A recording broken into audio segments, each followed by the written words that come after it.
Hello, আসসালামু আলাইকুম। কেমন আছেন সবাই? আশা করি সবাই অনেক অনেক বেশি ভালো আছেন। তো আরেকটি লাইফস্টাইল ডেইলি ব্লগ শুরু করলাম। তো কেমন আছেন সবাই? আশা করি ভালো আছেন। তো শুভ সকাল। সকালেই তো এখানে মাছওয়ালা এসেছিল বাসার সামনে। তা আমি কিছু ১ কেজি বাটা মাছ নিয়েছি।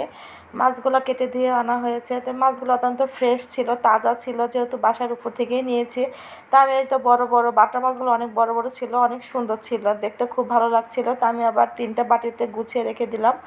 যেহেতু মাছ কেউ খায় না, অল্প অল্পই নিয়েছি, ১ কেজি মাছ নিয়েছি, তাই আমি বক্সে করে সুন্দর করে ফ্রিজে রেখে দিলাম। তো ওর বাবা তো আজকে রান্না করতে দেয়নি, বলেছে আজকে রান্না বান্না করবো না, আজকে তোমাদেরকে এক জায়গায় নিয়ে যাবো, একটা হোটেল আছে সেখানে কালাভুনা পাওয়া যায়, সেখানে আজকে আমরা খাওয়া দাওয়া করবো দুপুরবেলা। তো আমরা সেই কথা মতোই তো আমরা যাচ্ছি। তো সেই জন্য আমাদের রান্না করতে দেয়নি। এটা একটা মানে সেরকম জায়গা, হোটেল না এটা।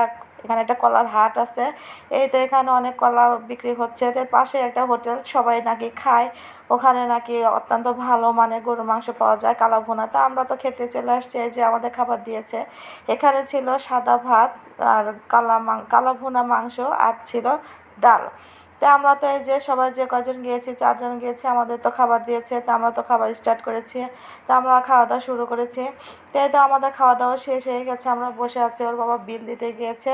তো এই তো বিল দেওয়া শেষ হলে আমরা এই যে চাল ভাজা নিয়েছি, মশলা ভাজা, যেটা হোটেলে থাকে। তো আমরা তো এই যে খাওয়া দাওয়া শেষ করে আবার বাসার উদ্দেশ্যে রওনা দিয়েছি। অনেকটা গরম ছিল, সে গরমের জন্য আর দাঁড়ানো যায়নি। তা আমরা তো এই তো বাসার উদ্দেশ্যে রওনা দিয়েছি, একটু হেঁটে আমরা ভ্যানে উঠে চলে আসবো আমাদের বাসায়। তাই তো আমরা বাসায় চলে আসছি। চলে আসার পরে রেস্ট নিয়েছি, অনেক গরম ছিল। তো রেস্ট করার পরে তো সন্ধ্যা হয়ে গেছে, সন্ধ্যা উঠে আরও কিছু বিকালে কাজটা শুরু করেছি। শুরু করার পরে তো ওর বাবা কিছু বাজার নিয়ে আসছিলো, সেগুলো কিছু ফল ছিল। সেই ফলগুলো আমি সুন্দর করে ফ্রুটস বোলের ভিতরে সুন্দর করে সাজিয়ে রাখলাম। এখানে ছিল আঙুর, মালটা, আপেল, বেদানা, সব রকমের ফলই ছিল। তো এখানে কিছু ঈদের জন্য মশলা কেনা হয়েছে। আমাদের এখানে একটা দোকান আছে, দোকানে ভালো মানের গুঁড়া মশলা পাওয়া যায়, সে মিল থেকে ভেঙে নিয়ে আসে। এই যে শুকনো মরিচ ছিল এখানে, হলুদের গুঁড়ো, মরিচের গুঁড়ো, ধনিয়ার গুঁড়ো। তো এই তো আবার সেমাই রান্না করতে চলে এসেছি। বাচ্চারা তো বললো আমরা সেমাই খাবো, তাই সেই কথা মতোই দুধ তো ছিলই। এখানে আমি সেমাইটা ভালো করে ঘি দিয়ে ভেজে নিচ্ছি, ওদিকে দুধ জাল বসিয়েছি। তো আজকে আমি দুধ সেমাই রান্না করব, রাঁধুনি যে সেমাইটা পাওয়া যায় সেই সেমাইটাই, যে দুধ ভালো করে জাল দেওয়া হয়ে গেছে। এখন আমি সুন্দর করে সে ভাজা সেমাইটা আমি দিয়ে দিলাম।